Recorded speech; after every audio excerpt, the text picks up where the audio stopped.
Welcome to Twisted Truths, where betrayal meets brutal payback, and where the most unexpected twists expose what people are really capable of. This story isn't just shocking, it's personal. My name is Larry Green. I'm 36 years old, and I worked as the systems administrator at Ridgecrest General Hospital in Rochester, Minnesota for 4 years. It wasn't a glamorous job, but it was vital. My hands were on everything from patient monitoring servers to critical care failovers and electronic record systems. When something glitched at 3 a.m. in the neonatal ICU, they called me, not because I was a genius, but because I cared. I took pride in my work. Quiet pride. I wasn't the guy giving CPR.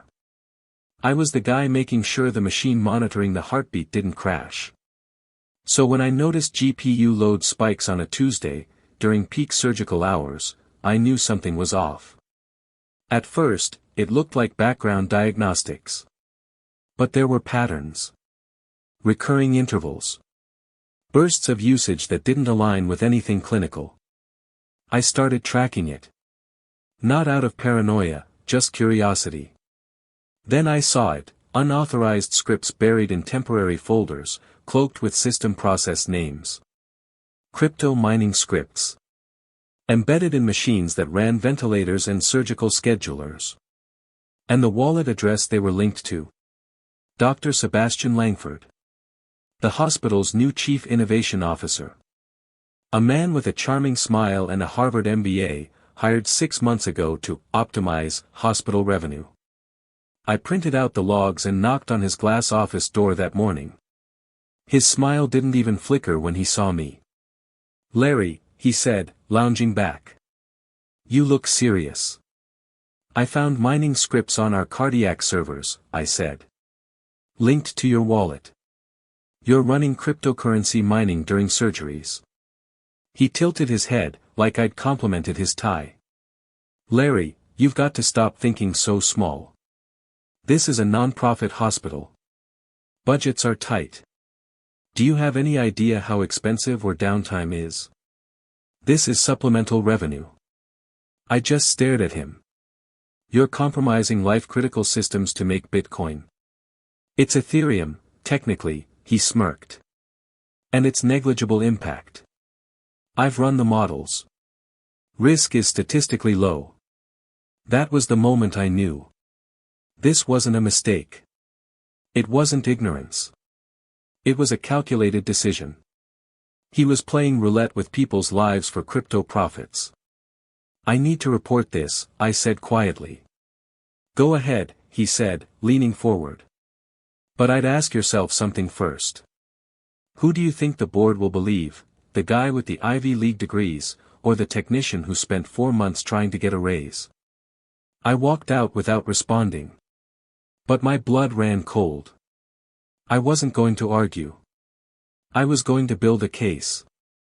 I wish I could tell you I was surprised when the HR director called me into her office the next morning. But I wasn't. She didn't make eye contact as she slid the manila folder across the desk. I glanced down. Termination for cause. The wording was surgical, precise and cold.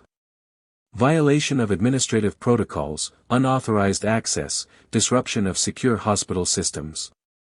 Each line technically accurate, twisted just enough to sound damning. I read it once. Then again. "This isn't real," I said. My voice was flat. Hollow. "We have reason to believe you accessed sensitive systems beyond your clearance," she said. "Dr. Langford has reported serious concerns about your behavior." I stared at her. "Concerns? You mean the part where I found out he's mining crypto off the surgical servers? You want to talk about that?" She blinked. Crypto. She didn't know. Of course she didn't. He hadn't told anyone the truth, just spun a neat little lie about a rogue sysadmin poking around where he shouldn't be. I could see the discomfort in her face now. The doubt. The part of her that wondered if I was telling the truth. But she looked away. "I'm sorry, Larry. But this decision is final." "Right." I stood up. Took one last look at the badge clipped to my shirt. Set it on the desk. I didn't say anything else. Just walked out. The real damage didn't hit until I got home. I sat in my apartment, staring at the ceiling. My phone buzzed with LinkedIn alerts. Your profile was viewed, probably background checks. Recruiters I'd spoken with stopped responding. I was being blacklisted. The man risking people's lives for digital coins. He was still in charge of innovation. And me? I was the unstable employee who overstepped boundaries. I was angry, but worse than that, I felt powerless. They'd cut me off before I could show the truth. They'd spun the narrative before I could even react. That night, I looked over the evidence again: wallet addresses, server logs, GPU benchmarks, timestamped performance drops during live operations. I had proof. But no platform. No badge. No access. No audience. And for a moment, just a moment, I almost gave up. Until I saw the March 6th entry again. 3:02 p.m. Emergency cardiac surgery. GPU load spiked to 97%. Patient monitoring lagged by 11 seconds. Someone could have died that day. Not because of a storm or a malfunction. But because a doctor thought Ethereum mattered more than oxygen. No. This wasn't over. It was just beginning. There's something that happens when you sit alone in the dark with your thoughts and too much time. You start turning over stones you didn't even know were there. I didn't sleep that night. I couldn't. Instead, I started pulling every log I'd ever backed up, everything from the past 6 months. I'd been methodical, like any good sysadmin. Old habits. I kept off-site backups, encrypted, time-stamped. Redundancies within redundancies. For emergencies. This qualified. I wasn't just trying to clear my name anymore. I wanted the full picture. And what I found made my blood run cold. I began matching GPU usage spikes to the hospital's internal scheduling logs, or times, ICU alerts, medical imaging requests. Then I overlaid them. And suddenly, everything clicked. March 6th, 3:02 p.m., cardiac bypass, 97% GPU load, 11-second monitoring delay. April 3rd, emergency appendectomy, 47-second stall on anesthesia vitals. May 7th, neurosurgery, MRI servers locked for 3 minutes, procedure delayed mid-operation. Each time Langford's scripts ran hot, critical systems lagged. I cross-referenced incident reports. They'd been dismissed as technical anomalies. But now I knew. Langford had been calculating acceptable loss. Running mining operations during low-risk procedures. Testing thresholds. Seeing how far he could push it. But on May 7th, he pushed too far. The system froze mid-brain surgery. The surgeon's note said it was a bizarre freeze, but they'd resumed when the imaging came back online. No permanent damage to the patient. Just luck. I found something else too, an internal email Langford had forwarded to a consultant with a burner domain. Need higher mining throughput. Can we safely push GPU load beyond 90% without risking medical equipment lag? Want to maximize efficiency during peak surgical hours. Peak surgical hours. He wasn't trying to avoid surgeries. He was targeting them. Why? Because no one would question extra GPU activity during surgeries. Imaging systems, diagnostics, record loads, all normal cover. He'd built the perfect camouflage.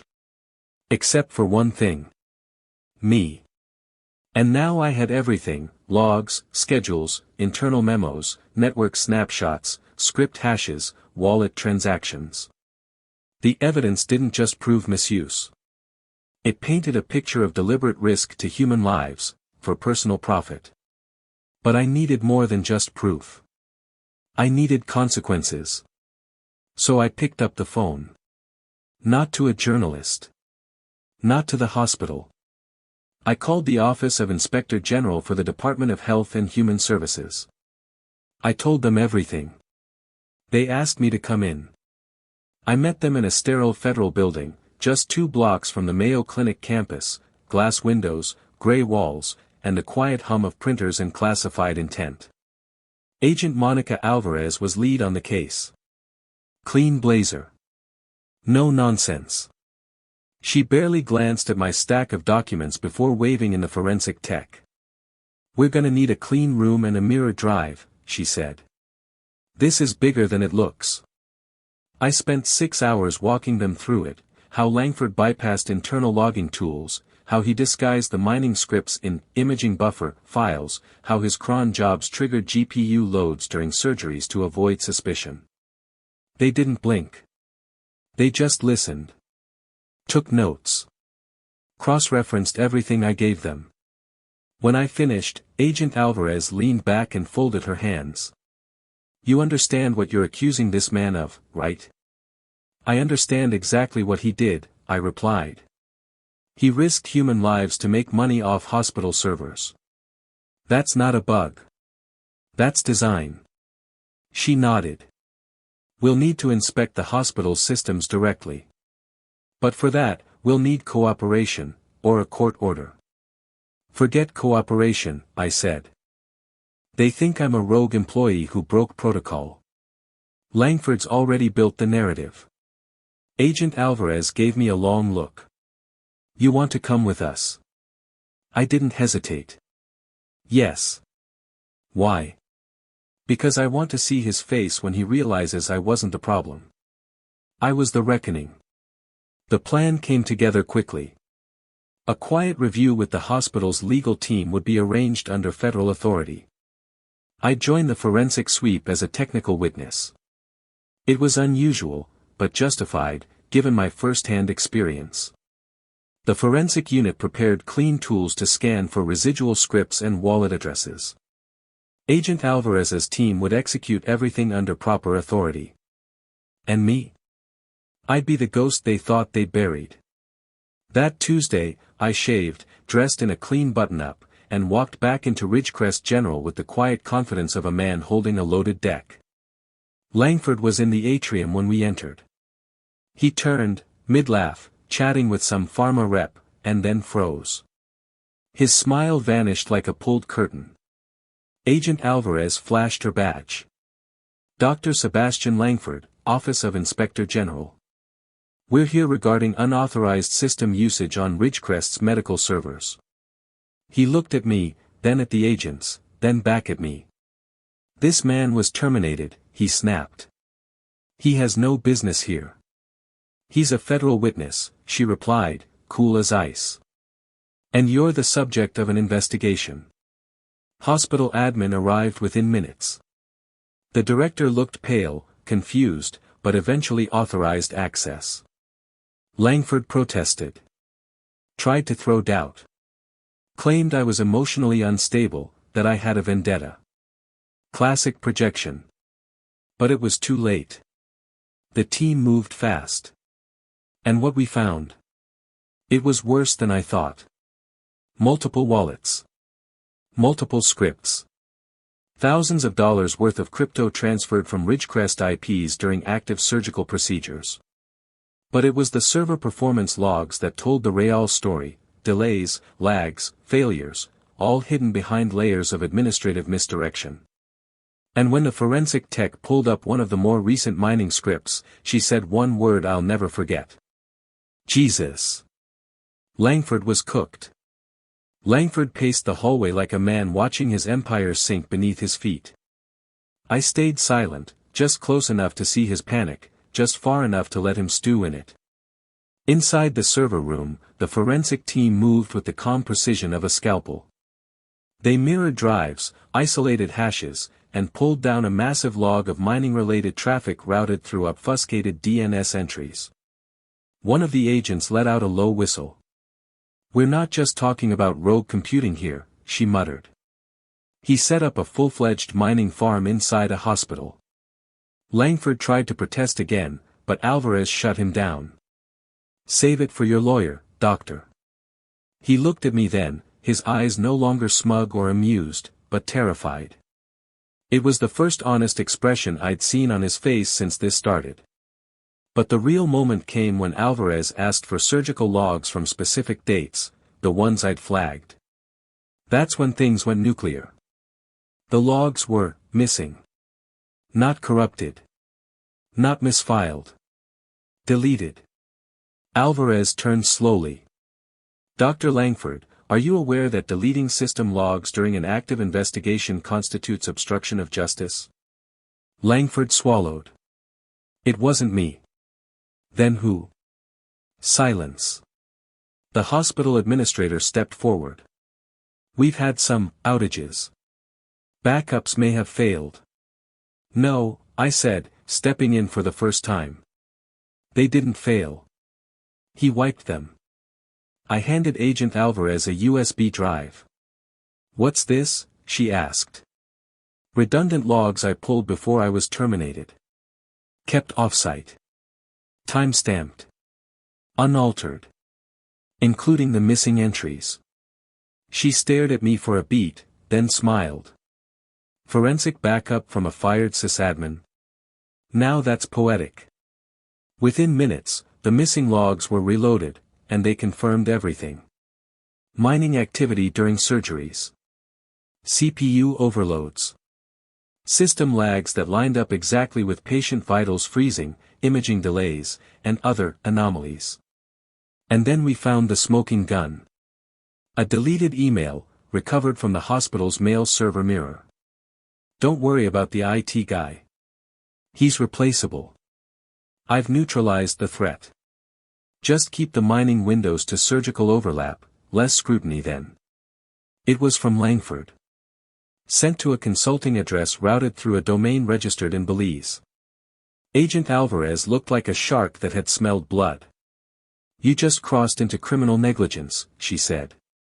And conspiracy to defraud a medical facility. Langford went pale. The administrator excused herself to make an emergency call to the hospital board. That night, Langford was placed on administrative leave, pending the outcome of a full federal investigation. But I knew we were past that. This wasn't a job suspension. This was a countdown to an indictment. I expected Langford to go down. What I didn't expect, was who tried to protect him. The day after the forensic sweep, the hospital board convened an emergency closed-door meeting. Agent Alvarez and I weren't invited, but I had a source. Janet, from procurement. Quiet, sharp, and never missed a detail. She called me the moment they recessed. They're trying to bury it, she whispered. 3 board members are arguing for internal resolution. What? I hissed. After everything we found? Langford's been consulting with the board chair on tech investments for months. Guess where the crypto profits were going? My heart dropped. No. Yes. Hedge funds. Tech startups. Donations in his name. He'd been kicking back profits into hospital-run shell investments. Everyone thought he was just a genius with finding budget-friendly upgrades. Suddenly, it all made sense. Langford hadn't just risked patient lives for profit. He'd used the money to make himself indispensable. And the board? They were either clueless or complicit. It felt like everything was slipping. Like even with the truth in hand, the machine was too big, too oiled in money and backroom deals to stop. But that's when the twist came. One of the board members, Dr. Rena Telford, a trauma surgeon, stood up during that closed-door session and made a motion. She'd read the forensic findings. She'd seen the backup logs I'd recovered. She'd performed surgeries during those dangerous lag windows. And she was furious. According to Janet, she placed a folder on the conference table. Inside were signed affidavits from 5 surgeons, 2 anesthesiologists, and 4 nurses. All attesting to strange malfunctions. Lag. Freezes. Delays. And all of them willing to testify under oath. Then she dropped the hammer. She revealed a letter she'd written to the state medical board, officially requesting Langford's license review. "Your financials can cover your embarrassment," she reportedly said, "but they can't cover up a man who nearly cost us lives." The board chair tried to object. She called his bluff. "If you attempt to suppress this," she warned, "I will go to the media. With logs. With names. And with federal backing." The room went silent. By the next morning, the board had reversed its stance. Langford's internal protections evaporated overnight. Agent Alvarez moved swiftly. The Department of Justice filed criminal charges within 72 hours, wire fraud, healthcare fraud, computer crimes, and willful endangerment. But even better. The hospital publicly released a statement. They named Langford. They thanked a former employee for bravely exposing ongoing cybercriminal activity. And just like that, my name, Larry Green, was cleared. But the final reckoning wasn't over. The trial was swift, 3 days, federal court, packed gallery. Langford's defense attorney tried to spin it. "Creative innovation," he said. "Disruptive thinking misunderstood by outdated systems." But the jury didn't buy it. Not after hearing Dr. Rena Telford's testimony. Not after the surgical logs. Not after the patient care delays were laid out, second by second, over video testimony from our staff. And especially not after they played the audio recording Langford never knew I had. It was from that first confrontation in his office. "You're too narrow-minded for real tech innovation," he'd said. "Negligible risk." A single phrase, spoken with such chilling calm, turned the entire courtroom silent. The prosecutors leaned in hard.